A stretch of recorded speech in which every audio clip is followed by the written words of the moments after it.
ఆంధ్రప్రదేశ్లో తల్లికి వందనం స్కీమ్ గురించి అందరికీ తెలిసిన విషయమే. అయితే ఈ స్కీమ్ విషయంలో లేటెస్ట్ గా ఏపీ గవర్నమెంట్ తీసుకున్న ఒక నిర్ణయాన్ని మాత్రం ఖచ్చితంగా మెచ్చుకోవాలి. ఏపీ గవర్నమెంట్ సూపర్ 6 హామీల్లో భాగంగా ప్రతి ఏడాది 15,000 ఇచ్చే తల్లికి వందనం పథకాన్ని వచ్చే నెల జూలై 3వ వారంలో ప్రారంభించడానికి రెడీ అవుతుంది. ప్రస్తుతం లబ్ధిదారుల ఆధార్ వెరిఫికేషన్ జరుగుతుంది. త్వరలోనే ఫైనల్ లిస్ట్ సచివాలయాల్లో పెడతారు.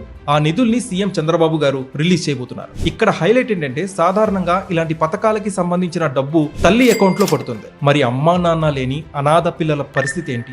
సమాజంలో తల్లి ప్రేమకు నోచుకొని పిల్లలకు కూడా ఈ డబ్బు అందేలా చూడడం చాలా ముఖ్యం. ఈ లూప్ హోల్ ని గమనించే విద్యాశాఖ మంత్రి నారా లోకేష్ అధికారులకి కీలక ఆదేశాలు జారీ చేశారు. అనాథ పిల్లలకు కూడా ఈ పథకం వర్తింపజేయాలి, ఆ డబ్బులు వాళ్ళకు కూడా ఇవ్వాలి అని చెప్పి క్లారిటీగా చెప్పారు. ఒకవేళ ఆ పిల్లలకి గార్డియన్స్ లేకపోతే ఆ డబ్బుని నేరుగా ఆ పిల్లల అకౌంట్స్ కి బదిలీ చేయండి, లేకపోతే జిల్లా కలెక్టర్ కి ఇచ్చి ఆ కలెక్టర్ ద్వారా ఆ పిల్లలకి నేరుగా అందేలా చేయండి అని చెప్పి లోకేష్ చెప్పారు. నిజంగా రూల్ బుక్ పక్కన పెట్టి మానవత్వంతో తీసుకున్న మంచి నిర్ణయం ఇది. భవిష్యత్తులో ఖచ్చితంగా గొప్ప మార్పు తెస్తుంది. ఈ స్కీమ్ కింద ఇచ్చే 15,000 రూపాయల్లో 13,000 రూపాయలు బ్యాంక్ అకౌంట్ లో పడతాయి. మిగతా 2,000 రూపాయలు స్కూల్ మెయింటెనెన్స్ కి వాడతారు. దీంతో పాటు ఇంకో హార్డ్ హిట్టింగ్ డెసిషన్ తీసుకున్నారు నారా లోకేష్. ప్రతి స్కూల్ తమ ఫీజ్ స్ట్రక్చర్ వివరాల్ని నోటీస్ బోర్డుపై లేకపోతే పబ్లిక్ డొమైన్ లో పెట్టాలని చెప్పి లోకేష్ ఆదేశాలు జారీ చేశారు. మీరు గమనించారా, కొన్ని ప్రాంతాల్లో ప్రైవేట్ స్కూల్స్ వదిలేసి ప్రభుత్వ స్కూల్స్ లో అడ్మిషన్స్ కోసం పేరెంట్స్ అందరూ కూడా క్యూ కడుతున్నారు. ఎగ్జామ్ రిజల్ట్స్ లో కూడా ప్రభుత్వ విద్యార్థులే టాపర్స్. పార్వతీపురం మన్యం జిల్లా collector doctor N Prabhakar Reddy తన కొడుకుని ప్రభుత్వ స్కూల్లో జాయిన్ చేసి అందరికీ ఆదర్శంగా నిలిచారు. ప్రభుత్వ విద్యా వ్యవస్థపై ఉన్న నమ్మకాన్ని చేతల్లో చూపించారు.